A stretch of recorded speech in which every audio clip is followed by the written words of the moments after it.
What's up, everyone, and welcome to another episode of Zombie Survival Guide. I'm your host, TR53, and today I'm going to teach you how to survive a zombie apocalypse inside of a McDonald's. That's right, the number one fast food chain in America and probably the world, if I'm not mistaken. As per request, it's a very popular place. You don't know what's gonna happen in the zombie apocalypse. You might just get trapped inside. Who knows, man? So yeah, people were asking me, how will I survive? Well, first you gotta know there's lots of types of McDonald's. I mean, there's kiosks.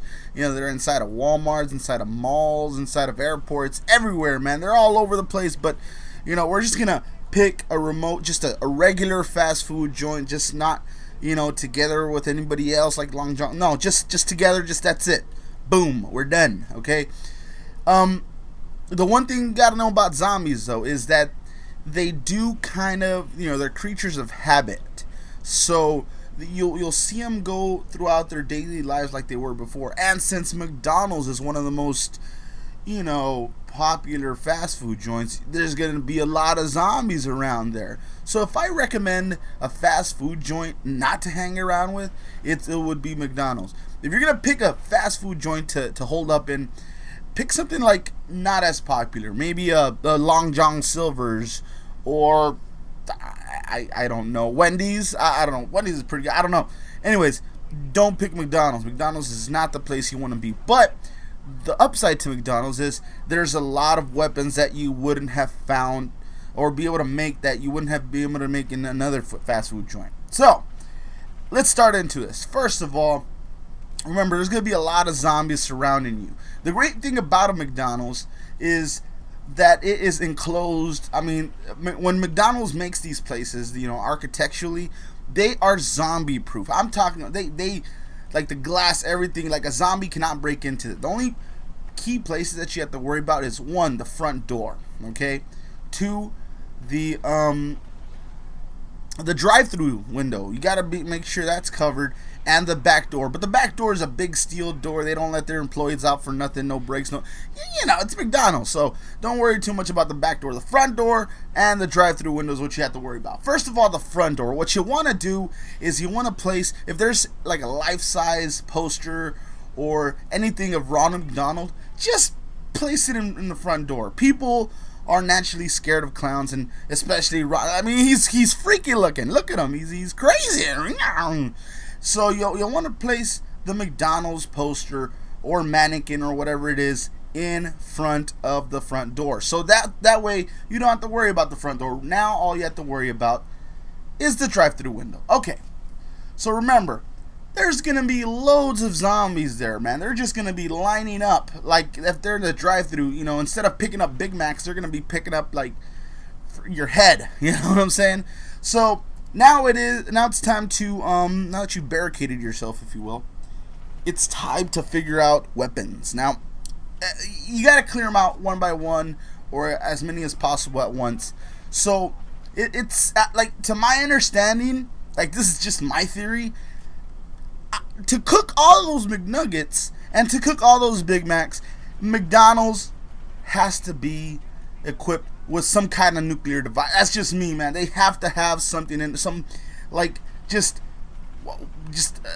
immense amount of power. So here's where, it's not necessarily part of the electricity system. It doesn't power the place. It just powers what cooks the food. It takes a lot of power to nuke those McNuggets. So you look inside of the case. Should be around the microwave or something, right? Look in the back. It should, be a little box. The big, what's it called? The nuclear signs and whatnot. So for a fact that's basically the thing that you're gonna use to destroy all the zombies. Now, what you want to do is you want to grab that. Put the timer on there, put the little microwave timer. That way you give it a couple of seconds before it explodes. Thing is, it's not a huge explosion. It's a moderate explosion, like a grenade, because they're not going to keep, imagine a McDonald's going up in flames. It's not going to happen. So, but at the same time, you don't want it near the store. So what you do is you're going to put this what's it called? this device. All right, you're gonna wrap a McRib around it. All right, and you're gonna attach a note that says limited time or last McRib. How about that? Last McRib on Earth, and you're gonna be announcing this through the intercom, through the speaker system. You're gonna be like, "This is the last McRib on Earth." And the zombies are gonna go crazy. They're gonna like, "Oh my God, forget human flesh. We want the McRib." And McDonald's doesn't really have McRibs. They only have like 5 available, so you'll probably only have like 1 or 2 left. So tie as many as you can around it, and throw it out the window.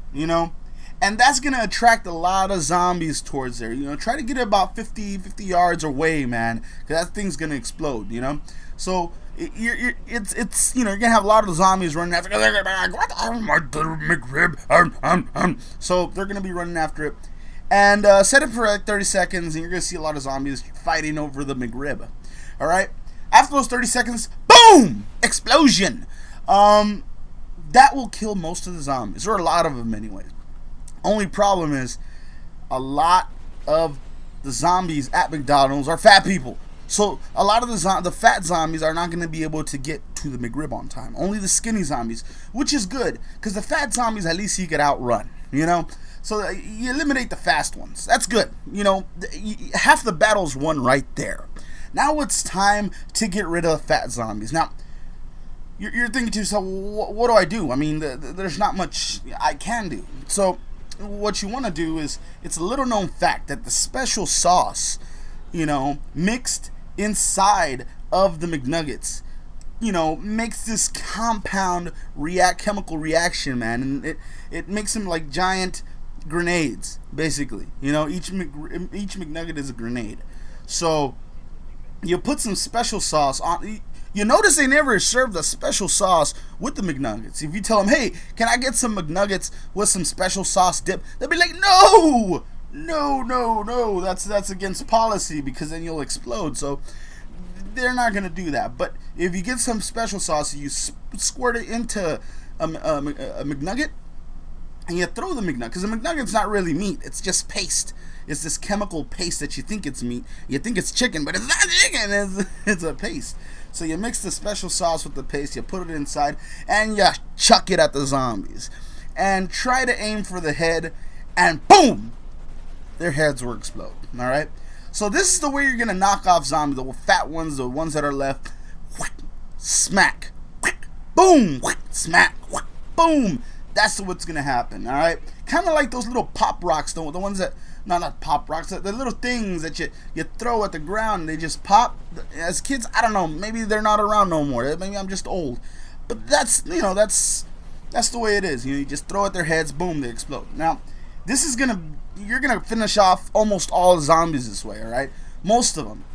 But eventually they're gonna catch on, because remember, zombies are, they're brain dead, but they're not stupid. They're there. And remember, they're fat zombies, so they get even smarter. Like, "Oh no, he's wasting the food." So they're gonna, instead of, just sitting there waiting for their heads to explode, when you throw a McNugget at it, they will start eating it. So no matter how hard you throw these McNuggets, they're gonna start eating. They're just going, and then it's gonna explode inside their belly, and they're gonna be like, "Oh, that feels good." So it's gonna catch on. You don't want to do that. So, by that time, though, you should have eliminated most zombies. I'm talking about 90% of the zombies should be gone by then. By now, you're just scraping up whatever's left of the zombies. You're like, we'll deal with these guys one by one. So what you need to do is get a melee weapon. Get a weapon you can smack them in the face with. Go outside and just finish them off. All right.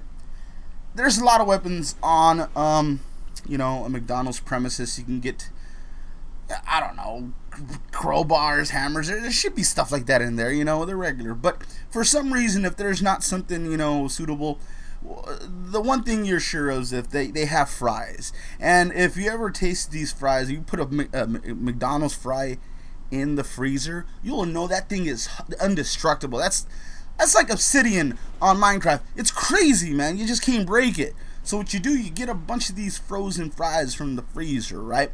And you put them on a broomstick, right? Kind of like a spear, like a farmer's pick, and you put them in there, and you just start gouging their eyes out, and get a bunch of, tie these, fries together and just start stabbing them in the head. And remember, they have soft heads, so you'll be able to reach the brain cortex and no problem. So you're finishing them off, boom, boom, boom, boom. And, again, there's only a few left by that point. They're fat zombies at that. They're, the fatties, so they're not going to be able to run away.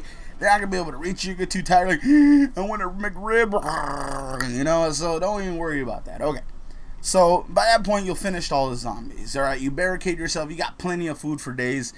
And now all you got to do is reach under the counter. They should have flat screens all over the place. They have a DVD player in the back. They have a bunch of DVDs. Just hop in a DVD of, Never Say Never. And that's it. You're good to go. Just enjoy the zombie apocalypse. You have plenty of food to go. Anyways, that's the episode, sirs. Hopefully this helps you out. If you guys have any more suggestions or questions or comments on anything, leave a comment below and tell me, what other location would be best for a zombie apocalypse. I'm your host, TR53. I hope you guys had a good time. Make sure to like, favorite, and subscribe. Thanks for watching. Have a good one. Peace.